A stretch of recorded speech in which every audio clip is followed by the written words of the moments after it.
사무엘하 22장 39절에서 41절 말씀 봉독합니다.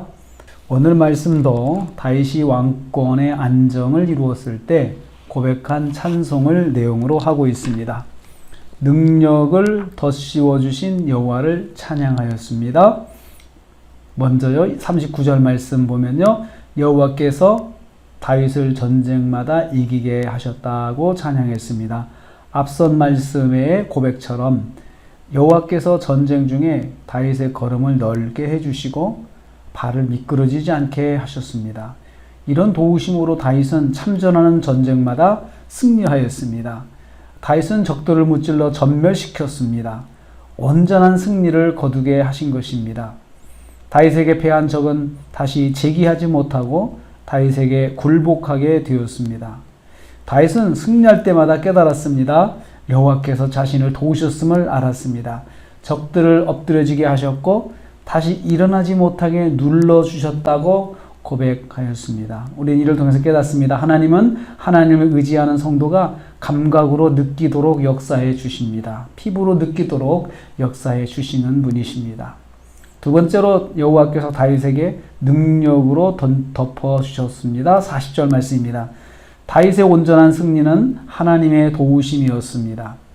여호와께서 다윗을 능력으로 띠를 두르게 하셨습니다. 다윗 개인의 힘이 아닌 하나님의 능력으로 전쟁을 할 수 있도록 힘을 더해 주셨던 것입니다. 다윗이 전쟁을 잘 감당할 수 있게 하시려고 필요한 능력을 덧입혀 주신 것입니다.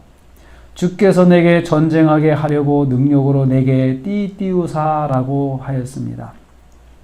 순전히 하나님의 능력이 다윗에게 머물렀음을 다윗은 알았습니다. 자신의 힘이 아님을 분명히 알았습니다. 여호와께서 다윗의 팔과 다리와 몸에 하나님의 힘을 더해 주셔서 새 힘으로 전쟁을 감당하게 하셨습니다. 우리는 이를 통해서 깨닫습니다. 하나님은 하나님을 의지하는 성도를 하나님의 능력으로 덮어 주십니다. 그래서 하나님을 의지하는 사람마다 자기 힘이 아닌 하나님의 힘으로, 하나님의 능력으로 감당할 수가 있게 하신 것입니다. 세 번째로 여호와께서 원수가 끊어지게 만드셨다 했습니다. 41절 말씀입니다. 하나님은 다윗에게만 역사하신 것이 아니었습니다. 다윗의 원수에게도 역사하셨습니다. 원수가 다윗에게 등을 돌리고 도망하고자 하는 마음을 갖게 하셨습니다. 난 도망가야겠다. 여기서 살려면 내가 도망가야지. 이런 마음을 갖게 하신 것입니다. 그래서 다윗의 원수들이 다윗에게 등을 돌려 도망하게 하셨습니다. 동시에 하나님은 다윗을 미워하는 자가 끊어지게 만드셨습니다. 미워하는 사람들이 다윗의 주변에서 사라지게 만드신 것입니다. 다윗이 그들을 물리쳐서 사라지게 하시고 또 그들이 도망함으로 사라지게 하셨던 것입니다. 원수가 한 길로 왔다가 7길로 도망하는 것을 다윗이 경험하였습니다. 우리는 이를 통해서 깨닫습니다. 하나님은 성도의 원수가 반드시 패하고 도망하도록 만들어 주십니다. 오늘 우리는 이 말씀을 통해서 오늘 하루를 이렇게 생각하기를 원합니다. 하나님께서 내가 느끼도록 역사해 주시는 하루가 되게 하옵소서.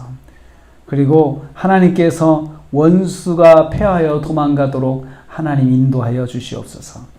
하나님의 그런 구체적인 인도하심, 그리고 또 우리가 눈으로 보도록 보여주시는 그 인도하심이 있어서 오늘 하루도 하나님을 의지하는 것이 기쁨이고 즐거움이 되시는 하루가 되시기를 주님의 이름으로 축복합니다. 기도하겠습니다. 하나님 감사합니다.